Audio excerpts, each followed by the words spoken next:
حي على الفلاح.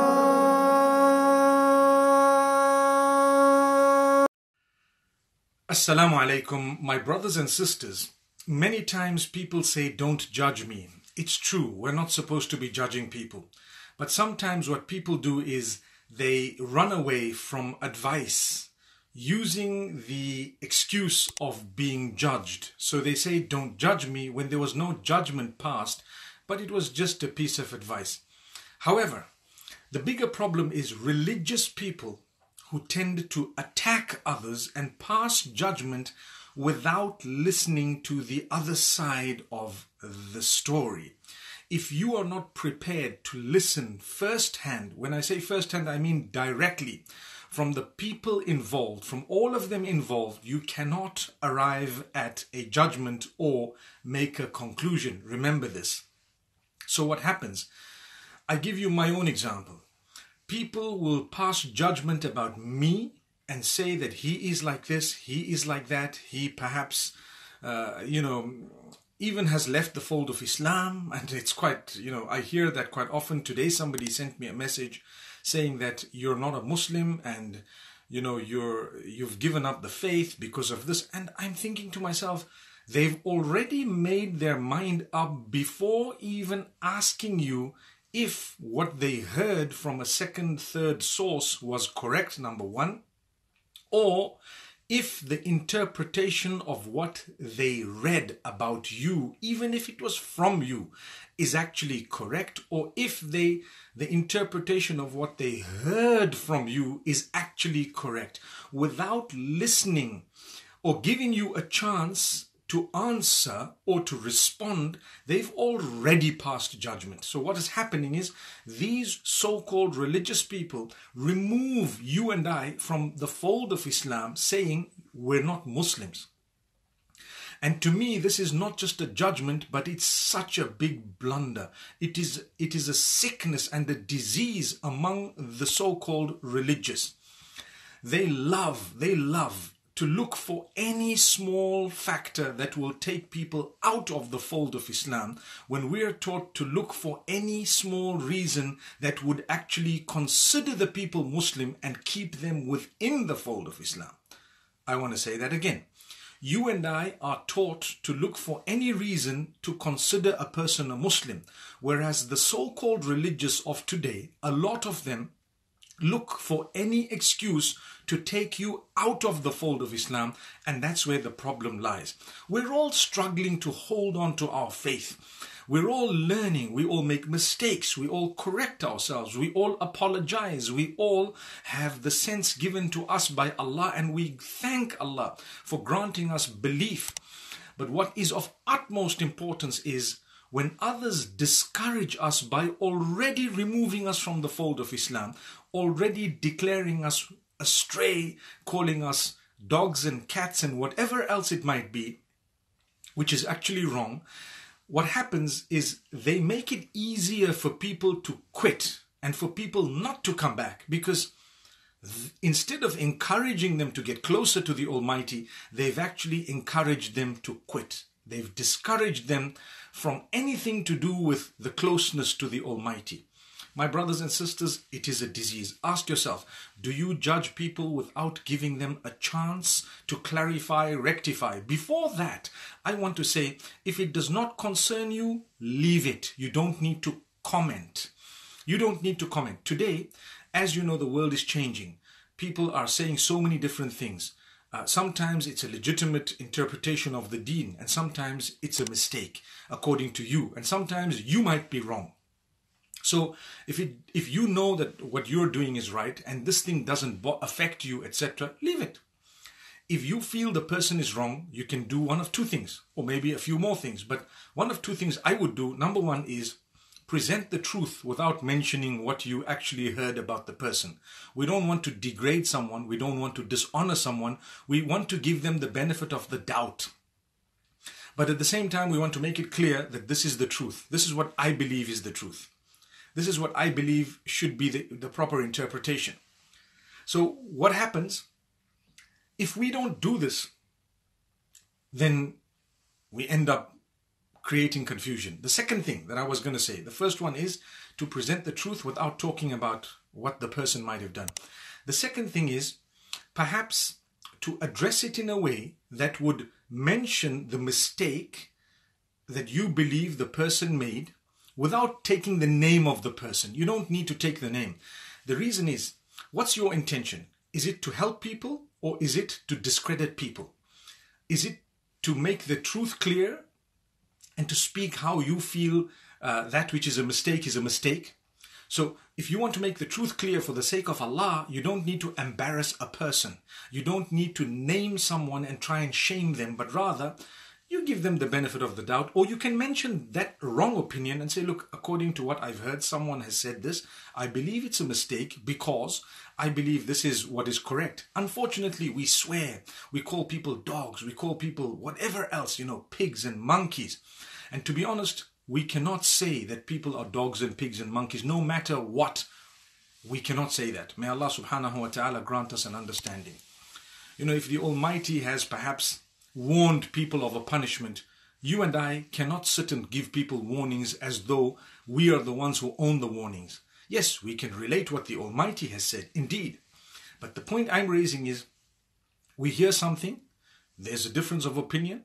Without even clarifying it, we want to swear people, we want to condemn them completely and take them out of the deen. Some time back, someone sent me an article of a sister.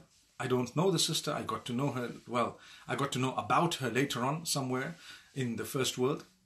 And they said, look, this sister has actually done this thing here. I said, look, my brother, it doesn't concern us. But if you want, as an ummah, we can somehow advise people in a nice way regarding doing good. No, I want you to mention her name because it's a fitna. I said, why should I mention this person's name? For what? I haven't spoken to her. I haven't given her the chance to clarify her position. And I haven't followed her. I haven't really seen what made her do what you claim she did.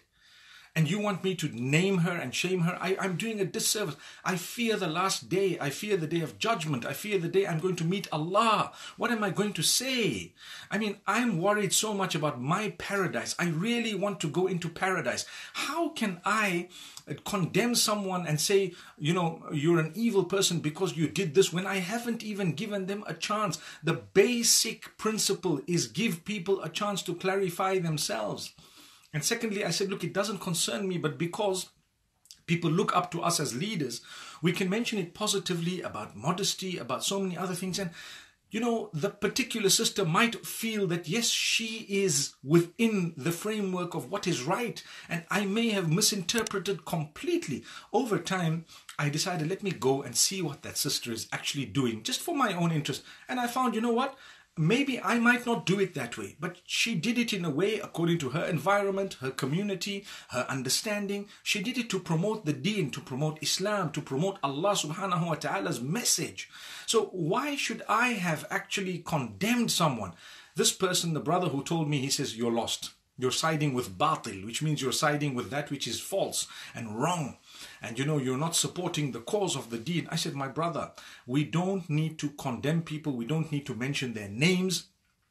You can positively say something. People are fed up of listening to refutations. Have you noticed how some so-called scholars of deen, students of knowledge, have dedicated their lives to refutations? They're refutationists, refutationists. Everything is refutation, and they don't respect difference of opinion. But worse than that, they don't even want to listen to what you've said. They don't want to ask you. They don't have access to you. So they're so desperate to just refute and to make it seem like their strength is depicted by their ability to refute another person and not their ability to project goodness in a positive way. So let's be very careful. This is something I'm extremely passionate about. We don't want to condemn people just like that. We don't want to judge people. If you really have to pass a judgment, you can only do so by listening to all sides within the dispute without prejudice. Listen to everyone, and if you understand completely and you were asked to pass a judgment, you may do so after all of that. Number one, if it doesn't concern you, please leave it. Number two, if it does concern you, address it respectfully. Listen, my brothers and sisters, develop a habit.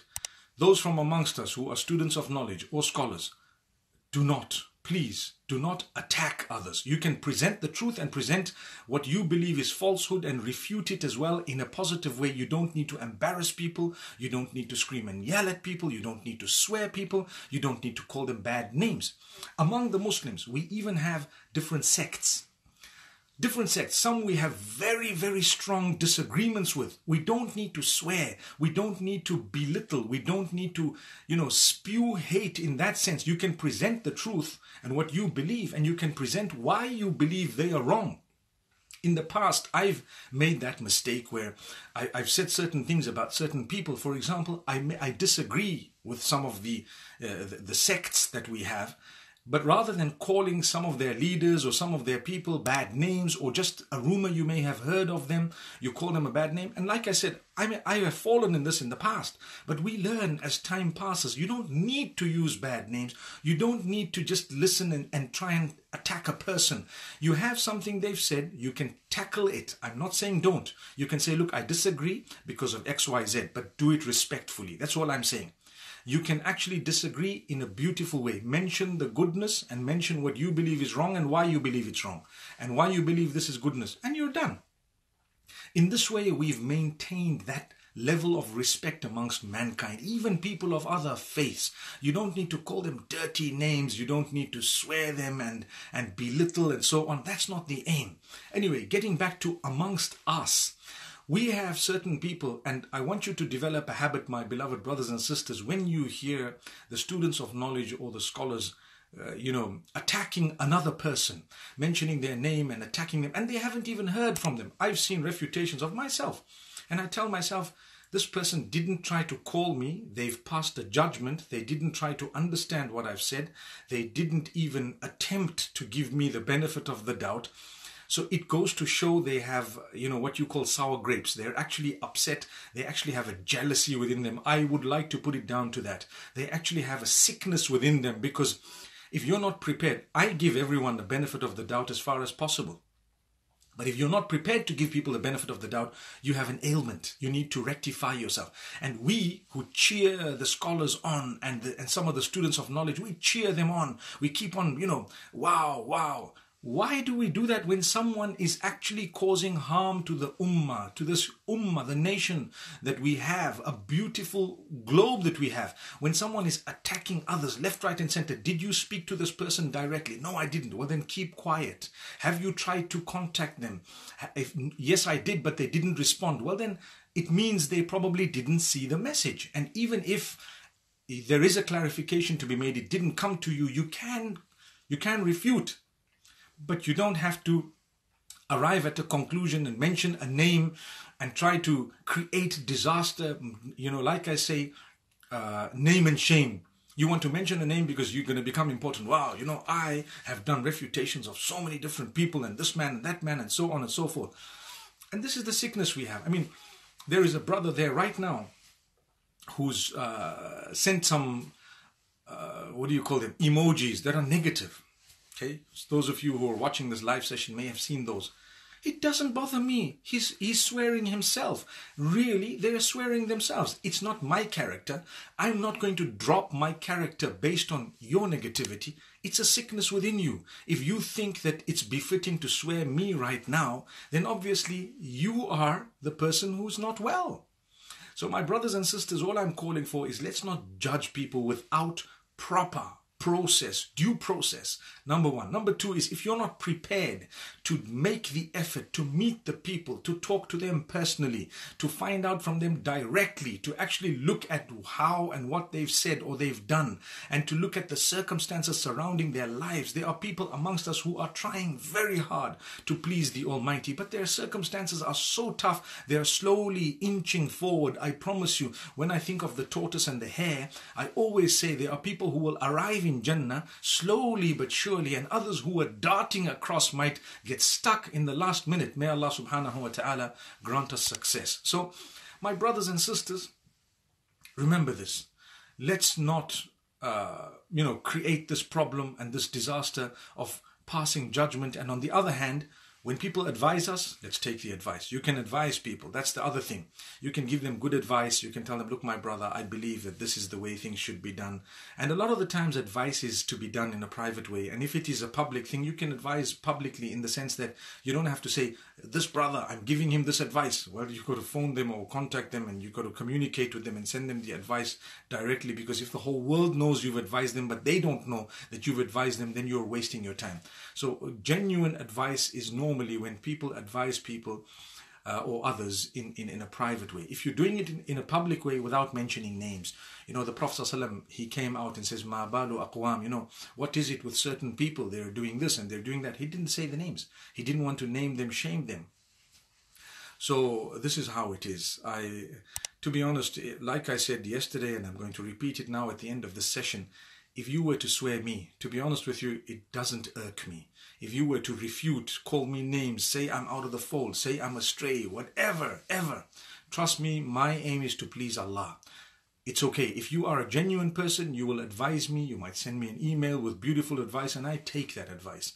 If you're a genuine person, you will call me, you will have a feeling for me, you will love me in the same way that I love you, and you will think, let me try and help the brother. And if we do have a genuine difference of opinion, and there are, still we will agree to disagree, and we will still respect each other. I disagree with so many people, but I don't need to swear them.